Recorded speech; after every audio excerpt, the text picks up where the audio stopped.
नमस्कार दोस्तों, स्वागत है आप सभी का।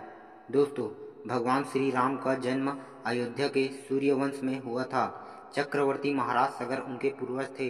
उनकी केसनी और सुमति नाम की दो रानियां थीं। केसनी के पुत्र का नाम असमंजस था और सुमति के 60,000 पुत्र थे। असमंजस के पुत्र का नाम अंशुमन था। राजा सगर के असमंजस सहित सभी पुत्र अत्यंत उदंड और दुष्ट प्रवृत्ति के थे, परंतु पौत्र अंशुमान धार्मिक और देव गुरु पूजक था। पुत्रों से दुखी होकर महाराज सगर ने असमंजस को देश से निकाल दिया और अंशुमन को अपना उत्तराधिकारी बना लिया। सगर के अन्य 60,000 पुत्रों से देवता भी दुखी रहते थे। एक बार महाराज सगर ने अश्वमेध यज्ञ का अनुष्ठान किया और उसके लिए घोड़ा छोड़ा।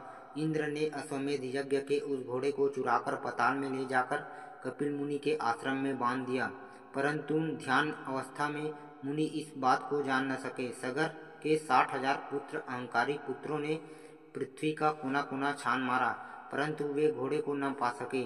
अंत में उन लोगों ने पृथ्वी से पाताल तक मार्ग खोद डाला और कपिल मुनि के आश्रम में जा पहुँचे। वहाँ घोड़ा बंधा देख वे क्रोधित हो गए और शस्त्र उठाकर कपिल मुनि को मारने दौड़े।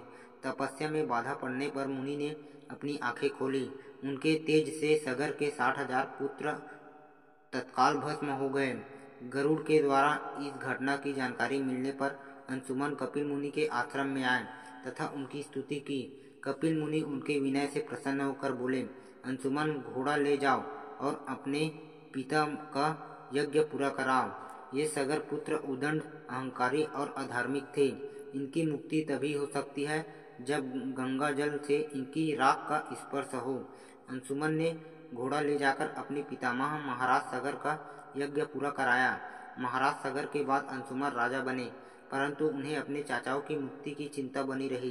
कुछ समय बाद अपने पुत्र दिलीप को राज्य का कार्यभार सौंपकर वे वन में चले गए तथा गड्ढा जी को स्वर्ग से पृथ्वी पर लाने के लिए तपस्या करने लगे और तपस्या में ही उनका शरीरांत भी हो गया।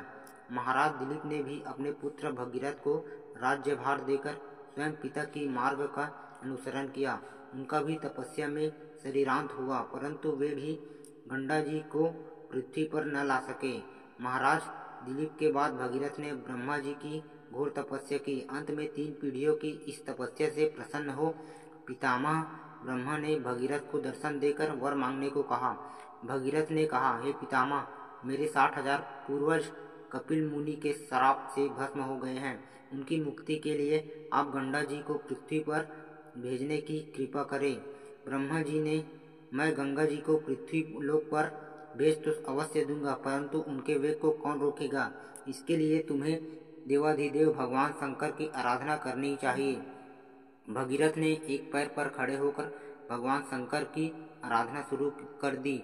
उनकी तपस्या से प्रसन्न होकर भगवान शिव ने गंगा जी को अपने जटाओं में रोक लिया और उसमें से एक जटा को पृथ्वी की ओर छोड़ दिया। इस प्रकार गंगा जी पृथ्वी की ओर चली गई। अब आगे आगे राजा भगीरथ का रथ और पीछे पीछे गंगा थी। मार्ग की जड़ ऋषि का आश्रम पड़ा। गंगा जी उनके कमल में दंड आदि नहाते हुए जाने लगी। यह देख ऋषि ने उन्हें पी लिया।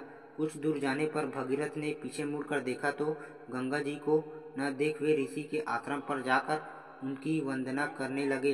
प्रसन्न हो ऋषि ने अपनी पुत्री बनाकर गंगा जी को दाहिने कान से निकाल दिया। इसलिए देवी गंगा जाह्नवी नाम से भी जानी जाती है। भगीरथ की तपस्या से अवतरित होने के कारण उन्हें भगीरथ भी कहा जाता है। इसके बाद भगवती भागीरथी गंगा जी मार्ग को हरा भरा सस्य श्यामल करते हुए कपिल मुनि के आश्रम में पहुंची, जहां महाराज भगीरथ के 60,000 पूर्वज भस्म के ढेरों में बने पड़े थे। गंगा जी का जल के स्पर्श मात्र से वे सभी दिव्य रूप धारा हो दिव्य लोकों को चले गए।